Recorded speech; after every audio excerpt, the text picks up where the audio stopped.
It's so cheap looking for a high school grad to book a place like this, Richard said loudly enough for me to hear, bringing up my high school diploma even here. It showed how much he looked down on me. Then he walked up to me and said, "Why did you choose such a shabby hotel when we're all trying to relax and enjoy our trip?" "I'm sorry. I thought this hotel would be nice. It's clean, and the meals seem luxurious," I replied. Richard glared at me, then looked at the pictures of the food in the hotel's brochure and said, "What's so luxurious about this food? It's just ordinary dishes you can get at any hotel." At that moment, someone suddenly appeared from behind. "Isn't that Mike, Mr. Williams? You're here today." Richard turned pale when he saw Mr. Williams. "So, Richard thinks our place is cheap looking. How disappointing," I said. "It's a very nice hotel." Mr. Williams nodded at me with a smile. "I'm glad to hear that from you, Mike. So, what should we do next?" I could see Richard's face contorting more and more. "My name is Mike Davis, a 42-year-old office worker. I've been with my current company ever since I graduated high school, for over 20 years now. If asked what I've achieved in these 20 years, I wouldn't have much to say. The truth is, I have no significant accomplishments. My colleagues who joined the company with me have either risen to higher positions or moved on to better opportunities and succeeded. As I looked around, I found that I had become alone, with no one to rely on. Now, 20 years later, I'm surrounded by young people. Since I can't keep up with their conversations, I spend every day at work without saying a word. Not talking about anything other than work is quite comfortable. It means I don't have to talk about unnecessary things. I'm sure I couldn't handle jobs that require discussions. For someone as quiet as me, this current environment is very appreciated. There are surely people who find it strange that I don't get along with my surroundings, but this is a place for work, and there's no need to get close like in private life.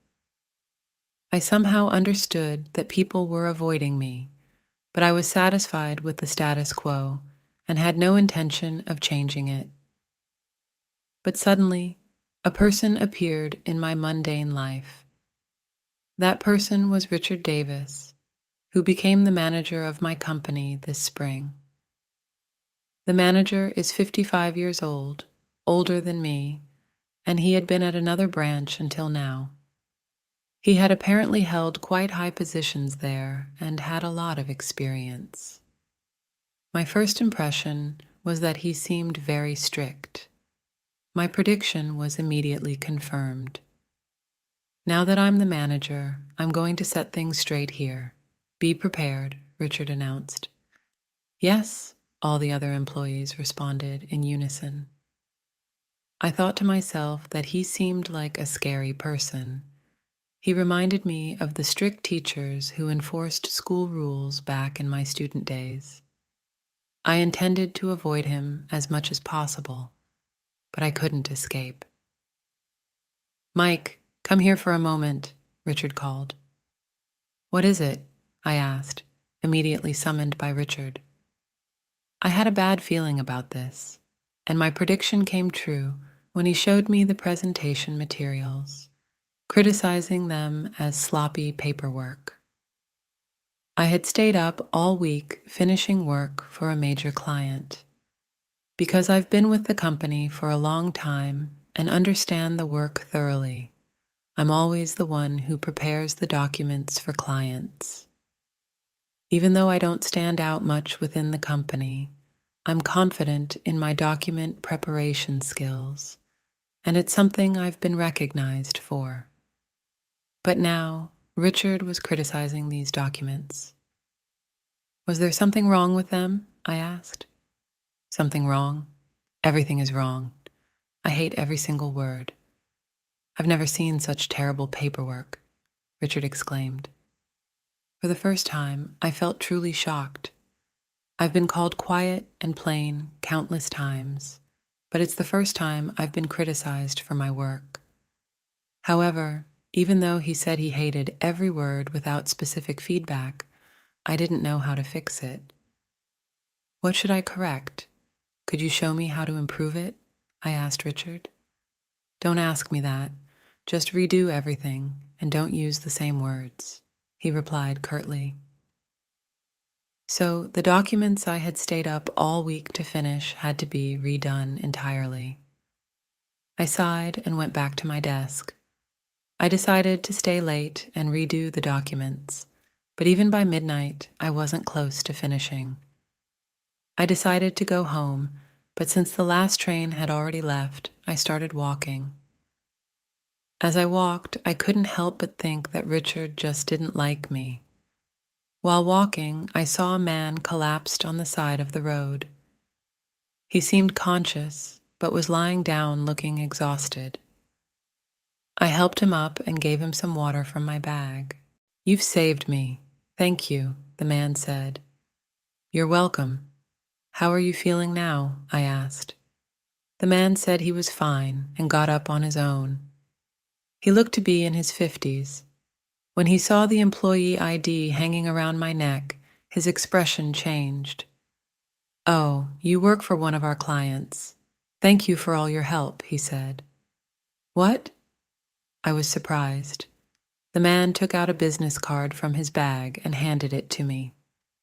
My name is Williams, Mr. Williams, the CEO. To my surprise, the man was the CEO of the major company I was preparing the documents for. Startled by this sudden encounter, I quickly handed him my business card as well. My name is Mike. I was just about to submit the documents, I explained. So you're Mike. Thank you for always being so thorough, Mr. Williams said with a smile. You knew about me? Your name was always at the end of the documents. I thought the person preparing them must be very capable, Mr. Williams replied. I felt a bit embarrassed by Mr. Williams's sudden praise. They're not much. No, they are very clear and highlight the important points well. They've always been helpful. Knowing that someone appreciated my work made me very happy. By the way, we also run a hotel. Please come stay with your colleagues sometime, Mr. Williams offered. Really? Mr. Williams nodded. Meeting you here must be fate. I look forward to working with you. Yes, I look forward to it as well, I replied with a smile as Mr. Williams walked away. I had been feeling down after Richard scolded me, but meeting Mr. Williams lifted my spirits and renewed my determination to work hard. I spent another week redoing the documents and submitted them to Richard. However, Richard crushed my hopes once again. It took you a week and nothing has changed. I'm sorry, I thought I had rewritten everything, I said. But Richard rejected my work again. All those overtime hours seemed meaningless. To make it worse, Richard tore the documents to shreds. I was wrong to trust you with this. You're just a high school grad, aren't you? Richard's words stung. Yes, I am, I replied, wondering how he knew about my education. You were so incompetent that I looked up your resume, he said. As expected, he had looked at my resume. I had submitted it over 20 years ago, thinking it was buried deep somewhere. But Richard had gone out of his way to find it. I'll handle the documents from now on. You go and polish my car immediately, Richard ordered. His car?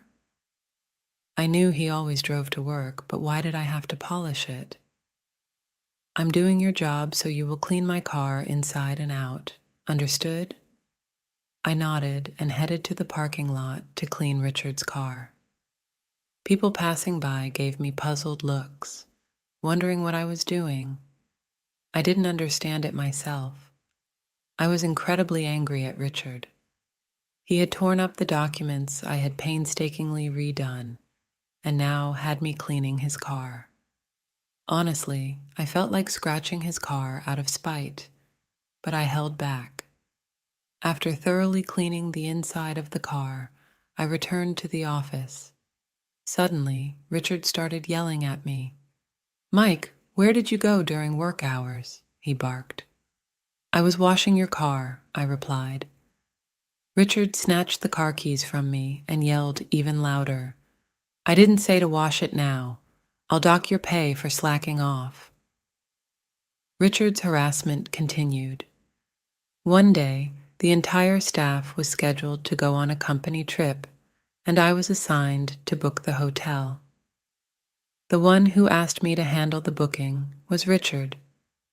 "Make sure to book the hotel," he instructed. "If you choose a bad place, there will be consequences. Understood?" Richard's warning echoed in my mind as I quickly decided on the hotel run by Mr. Williams, whom I had met before. I checked their website afterward. It looked very luxurious, perfect for our company trip. I thought even Richard wouldn't complain about this place. Plus, I might get to see Mr. Williams again at the hotel. I was looking forward to the trip. Time flew by, and on the day of the trip, we arrived at the hotel. The other employees were impressed by how nice the place was, but Richard's attitude was different. "It's so cheap looking for a high school grad to book a place like this," he remarked loudly enough for me to hear, bringing up my high school diploma even here. Then he walked up to me and said, "Why did you choose such a shabby hotel when we're all trying to relax and enjoy our trip?" "I'm sorry. I thought this hotel would be nice. It's clean, and the meals seemed luxurious," I defended myself. Richard glared at me and then examined the pictures of the meals in the hotel's brochure. "What's so luxurious about this food? It's just ordinary dishes you can get at any hotel," he retorted. At that moment, someone suddenly appeared from behind. "Isn't that Mr. Williams? I didn't know you were here today," I said. Richard's face suddenly changed color when he saw Mr. Williams. "So, Richard thinks our place is cheap looking. How disappointing," I remarked. "It's a very nice hotel," Mr. Williams said, looking at me with a smile. "I'm glad to hear that. So, what should we do next?" I could see Richard's face contorting more and more. I wondered if Richard and Mr. Williams knew each other. Richard had held a high position in his previous department, so he probably knew other company presidents. I cautiously asked Mr. Williams, "Do you know our manager as well?" "Yes, Richard was very helpful to me when he was in his previous department. We've known each other for a long time," Mr. Williams replied. So, they did know each other. But despite Mr. Williams, an old acquaintance, being right in front of him, Richard didn't say a word. I wondered if Richard felt awkward because he had been overheard saying the place looked cheap. "Is this hotel managed by your company, Mr. Williams?" I inquired. "Yes, it's been over 10 years now, and it's become so popular that we get reservations from all over the world," Mr. Williams explained, still smiling. But it was unnerving. How could he smile if he had heard all of Richard's complaints? I was starting to get confused about what kind of person Mr. Williams was. "I see. No wonder it's such a beautiful hotel. I'm glad we could come here with everyone," I said. "Do you really think so about our hotel?" Mr. Williams asked Richard directly. Richard was no longer smiling. Mr. Williams glared at Richard with sharp eyes. Richard, I heard you say our hotel looked cheap. I didn't miss it. Who would say such a thing about the hotel created by the respected Mr. Williams? Richard was visibly flustered. He probably didn't think Mr. Williams had heard everything. I had never seen Richard this panicked before, and I was trying hard not to laugh. I heard everything, so it's useless to lie. Insulting the hotel is the same as insulting our company. Mr. Williams sighed. I thought we could trust each other and do business together from now on, but this is very disappointing. Please consider our next deal canceled. Wait, it was Mike who insulted the hotel. I'll make him take responsibility. Richard suddenly tried to pin the blame on me. How far will he go to shift the blame? Does he think he's some kind of righteous person? Is he trying to make himself look good to Mr. Williams by making me the villain? But Mr. Williams stood up for me. I only saw Richard saying terrible things to Mike. It also seems like Mike was the one who arranged for us to stay at this hotel. Yes, I arranged the stay at this hotel at Richard's request, I said firmly. It was the truth, and I needed to assert myself, or Richard would keep getting away with this. Where's the proof that I said anything to Mike? You can check the hotel's surveillance cameras for that. Richard had no response to this. Didn't Richard realize that hotels typically have cameras? It was beyond ridiculous that he said those things without knowing. Richard was practically stepping on a landmine. If we asked the hotel manager to check the data, it would be clear. Do you still plan to deny it, Richard? I followed up on Mr. Williams's statement. It is an undeniable fact that the manager had me arrange the hotel and then insulted Mr. Williams's hotels. My testimony matches what I heard exactly, so there's no mistake. Mr. Williams then looked at me. It seems like Richard has been treating you very poorly. Is this a regular occurrence? Yes, Richard always speaks to me harshly because he doesn't like me, I admitted. With Mr. Williams on my side, this was my chance to fight back against Richard. I didn't have any allies in the company, and I hated being constantly berated by Richard. If I continued to follow Richard's orders without resistance, I wouldn't be able to handle document preparation anymore, and more importantly, my spirit would be broken. I just wanted to return to a peaceful life. So it seemed strange the documents Mike usually finishes are always well done, but this time they were a mess. A mess. Are you saying my documents were messy? Richard finally revealed his true nature. All this time, he had been trying to make a good impression on Mr. Williams. He only cared about his own reputation. Richard always wanted to look down on others and assert his superiority. I was shocked by how sloppy it was. Why did you prepare the documents instead of Mike? He said. He said he didn't like a single word of my documents, so I redid them. Richard tore them up. Mr. Williams was surprised by the way. Do you still have the data Mike prepared? Yes, it's on a USB drive. I handed the USB drive I had brought to Mr. Williams. I'm glad I brought it just in case. Mr. Williams booted up his laptop and reviewed my data. These are excellent. This presentation is approved. There's nothing to complain about. Thank you, Mr. Williams. Mr. Williams smiled. I don't understand why Richard rejected such excellent documents. From my perspective, it's Richard's documents that I don't like at all. What's your grudge against me, Williams? Richard finally dropped the formalities, calling Mr. Williams by his last name. I could see the other employees around us freezing in shock, but Mr. Williams remained unfazed. A grudge? Are you talking about the time Richard stole our employees' data when he was in his previous department? What? What stole data? I couldn't help but ask. When Richard and I worked on a project together, he stole data from one of our employees' USB drives, Mr. Williams explained. I told you I didn't do that, Richard protested, but Mr. Williams shook his head. There were testimonies from employees back then. Thanks to that, the project was ruined. So that's what happened, I thought, appalled.